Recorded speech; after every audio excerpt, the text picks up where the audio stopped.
সেউজীয়া প্ৰকৃতিক ধ্বংসৰ গৰাহলৈ ঠেলি দি কংক্ৰিটৰ জখলাৰে আগুৱাই যোৱাটো জানো কেৱল উন্নয়ন? উন্নয়ন হ'বলৈ প্ৰথমে আমি জানিব লাগিব প্ৰকৃতিৰ সৈতে সহবাস কৰিবলৈ। পৃথিৱীত এনে অলেখ ব্যক্তি আছে যিয়ে নিজৰ জীৱন কেৱল প্ৰকৃতিৰ নামত উচৰ্গা কৰিছে।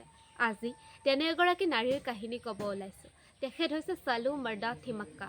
1911 চনত কৰ্ণাটকত তেখেতে জন্মগ্ৰহণ কৰিছিল।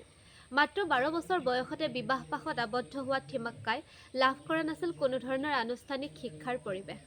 আৰ্থিক দৈন্যতাৰ বাবে নিজৰ স্বামীৰ সৈতে মিলি 2 দিন হাজিৰা কৰি পেটৰ ভাত মোকলাইছিল। তেখেত নিঃসন্তান আছিল বাবে সমাজৰ বিভিন্ন ব্যক্তিৰ পৰা ককৰ্থনা শুনি অৱশেষত মানসিকভাৱে ভাগি পৰিছিল।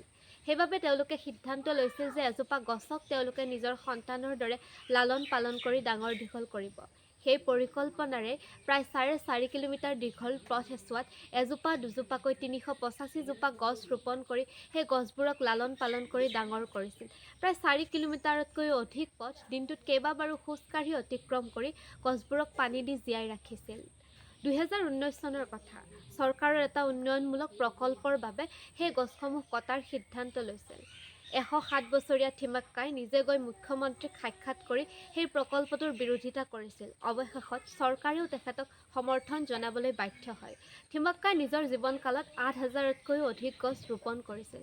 তেখেতৰ প্ৰকৃতিৰ প্ৰতি এই মহান অৱদানক সন্মান জনাই 1995 চনত নেশ্যনেল চিটিজেনছ এৱাৰ্ড আৰু 2019 চনত পদ্মশ্ৰী সন্মানেৰে সন্মানিত কৰা হয়।